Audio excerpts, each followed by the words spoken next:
మీ మోకాల నొప్పులకు ఎటువంటి సర్జరీ లేకుండా ఎపియాన్ పెయిన్ క్లినిక్ అందిస్తున్న అత్యాధునిక చికిత్స. శ్రీమాత్రే నమః గురుగారు. శ్రీమాత్రే నమః. గురుగారు, సాహిత్య అని ఒక ఆవిడ మీ వీడియో కింద ఒక కమెంట్ చేసింది గురుగారు. ఆ క్వశ్చన్ మిమ్మల్ని నేను అడగాలనుకుంటున్నాను. తన క్వశ్చన్ ఏంటి అని అంటే, కలలో కోతి లేదా డబ్బులు దొరికినట్టు, పాములు, పిల్లి, ఎవరైనా చనిపోయినట్టు ఇలాంటి కళలు వస్తే అవి దేనికి సంకేతాలు? వాటికి ఏమైనా రెమెడీస్ పాటించుకోవాల్సిన అవసరం ఉన్నప్పుడు పాటించాలా, నమ్మాలా, నమ్మకూడదా? సమయాన్ని కూడా చెప్తూ ఉంటారు కదా గురుగారు, అర్లీ మార్నింగ్ వస్తే అవి నిజమవుతాయి అని, లేదంటే మనం మేలుకున్నాక కూడా అది సబ్ కాన్షియస్ మైండ్లో రిజిస్టర్ అయ్యి గుర్తుంటే అది తప్పకుండా అవుతుందని. ఇవి నమ్మకాలా, మూఢనమ్మకాలా గురుగారు? తప్పకుండా అమ్మా. దీనికి బృహస్పతి రచించినటువంటి స్వప్నశాస్త్ర గ్రంథం ఒకటి ఉంది, ప్రామాణిక గ్రంథం. ఓకే. స్వప్నము అంటే ఏమిటంటే అమ్మవారి స్వరూపం. స్వప్న రూపేణ సంస్థిత, నిద్రారూపేణ సంస్థిత, లజ్జారూపేణ సంస్థిత అంటుంటారు. స్వప్నము ఏంటంటే నీకు ముందుగా చెప్పేటువంటి ఇండికేషన్. అయితే ఇందులో చాలా స్పష్టంగా చెప్పారు. ఇప్పుడు సైంటిస్టులు ఏమంటారంటే, నువ్వు పొద్దున్న చూసిందే నీకు కల్లోకి వస్తుంది అంటాడు. రాత్రి స్పృహలోకి వచ్చి స్వప్న శాస్త్రంలో చాలా స్పష్టంగా గైడ్ లైన్స్ ఇచ్చేసారు వాళ్ళు. నువ్వు పొద్దున్న ఏదైనా మాట్లాడావు ఆ రోజంతా, అది స్వప్నంలోకి వస్తే దాన్ని తీసుకోకు. చూసావు తీసుకోకు, ఊహించుకున్నావు తీసుకోకు, అదే పని మీద ఉన్నావు దాన్ని నీకు స్వప్నంలోకి వస్తే అది నీకు పని చేయదు అని చెప్పింది. అనారోగ్యంతో ఉన్నప్పుడు స్వప్నం వచ్చింది, అది నీకు పని చేయదు అని చెప్పింది. ఈ 5 రూల్స్ ఈజ్ మస్ట్. మరలా ఈ స్వప్న శాస్త్రంలో సమయాన్ని చెప్పారు. నీకు నైట్ 9 గంటలప్పుడు నిద్రపోయాం అనుకుంటు, 9 నుంచి 12 మధ్యలో వచ్చే స్వప్నం కనీసం సంవత్సరం నుంచి 6 నెలలు పడుతుంది నీకు అది ఫలించడానికి. అలాగే లేట్ గా ఫలిస్తుంది. అలా కాకుండా 12 నుంచి 3 మధ్యలో వచ్చింది మీకు 3 నెలల వ్యవధిలో ఫలించే ఛాన్స్ ఉంటుంది. 3 నుంచి 5 1 నెలలో ఫలించే ఛాన్స్ ఉంటుంది. లేదా 5 నుంచి పొద్దున్న 6 లోపల ఒక 10 రోజులు, 1 మంత్ నుంచి 10 డేస్ లోపల అవుతుంది. ఎర్లీ మార్నింగ్ వచ్చింది, ఒక 10 డేస్లో అయిపోతుంది. ఇంకా అప్పుడప్పుడు నిద్ర లేస్తున్నామండి, 6-6:30 అప్పుడు నాకు వచ్చింది అన్నాం, ఇంకా దాంతో నిద్ర లేస్తున్నాం అన్నప్పుడు ఎగ్జాక్ట్లీగా 10 డేస్లో క్లియర్ అవుతుంది. దాని ఫలితం చూపిస్తుంది. అయితే మీరు మధ్యాహ్నం పూట పడుకున్నప్పుడు వచ్చిన స్వప్నం దాన్ని తీసుకోకూడదు అని చెప్తుంది శాస్త్రం, రాత్రిపూట మాత్రమే. ఇందులో మరలా ఇంకొన్ని విషయాలు చెప్పింది. ఏంటంటే స్వప్నం ఎలా వచ్చింది. ఇప్పుడు మీకు ఒక అగ్ని స్వప్నంలోకి వచ్చిందండి అంటున్నాం. అగ్ని ఎలా వచ్చింది? నీకు కాగడా రూపంలో అగ్ని వస్తే నీకు మంచిది. ఒక దారి చూసుకుంటున్నావు, కాగడ ఒక పెద్ద ఊరు మొత్తం తగలడిపోతుంటే వచ్చింది అనుకోండి, అది నీకు మంచిది కాదు. నీరు స్వప్నంలోకి వస్తే మంచిది అంటాం. ఆ నీరు ఎలా ఉంది? ఫ్రెష్గా చక్కటి నీరు ఉందా, లేకపోతే కుళ్ళిపోయి అంటే మురికి నీరు ఉంటే మంచిది కాదు. కొండ ఎక్కుతున్న కళ వస్తే మంచిది, కానీ కొండ మీద నుంచి పడిపోతే మంచిది కాదు. గోవు వస్తే మంచిదని చెప్తారు కల్లోకి, అదే గోవు పొడుస్తున్నట్టు వస్తే మంచిది కాదు. సర్పం నేను కాటేసినట్టు వస్తే మంచిదే, కానీ అదే సర్పం నేను చుట్టేసి గట్టిగా పట్టేసుకుంటే మంచిది కాదు. అలాగే ఇందాక ఆవిడ పిల్లి వస్తే మంచిదా అని అడిగారు. పిల్లి ఎలా వచ్చింది? ఆ పిల్లి ఇప్పుడు ఎగ్జాంపుల్, తెల్ల పిల్లి వచ్చిందా, నల్ల పిల్లి వచ్చిందా, లేకపోతే ఆ పిల్లి మీ దగ్గర నుంచి ఏదైనా పట్టుకొని వెళ్ళిపోతుందా, చక్కగా కూర్చొని ఉందా అనే దాని మీద కూడా ఆధారపడి ఉంటుంది.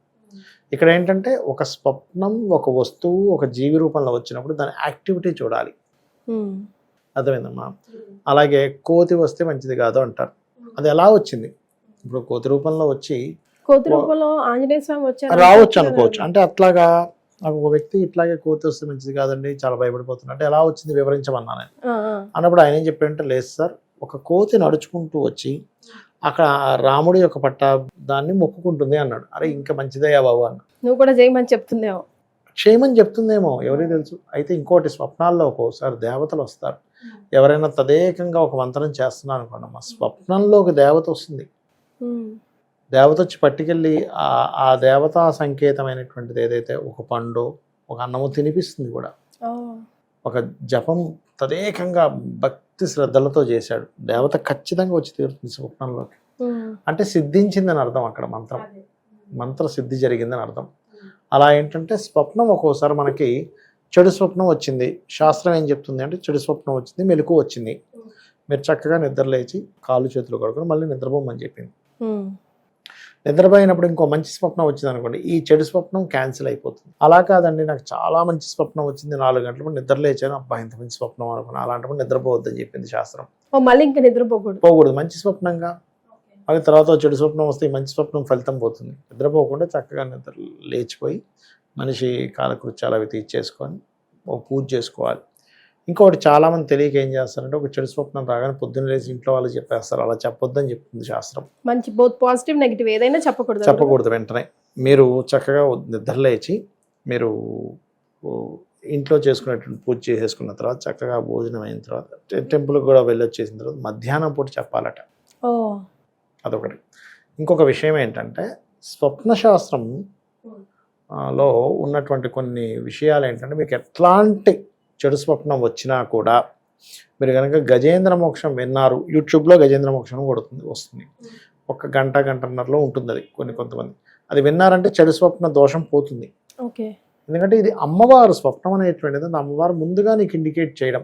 ఒక యూటర్న్ బోర్డు ఉందని చెప్పినట్టుగా, ఒక రూట్లో వెళ్తుంటే అక్కడ స్లోప్ ఉంది, అక్కడ రోడ్డు బాగాలేదని చెప్పినట్టుగా నీకు అమ్మవారు ముందుగా చెప్పినప్పుడు ఓకే నేను ఎక్కడో రాంగ్ స్టెప్ వేస్తున్నాను అనమాట అని అర్థం చేసుకొని మీరు అడుగు వేయాలి. ఎవరైనా చనిపోతే లేకపోతే పెళ్ళైనట్టు వస్తే కూడా ఆపోజిట్ గా మంచిది కాదంటారు, చనిపోవడం మంచిదని చెప్తారు, ఆయుష్ పెరుగుతుందని చెప్తూ ఉంటారు. అంటే శవము అంటే శివంతో సమానం కదా.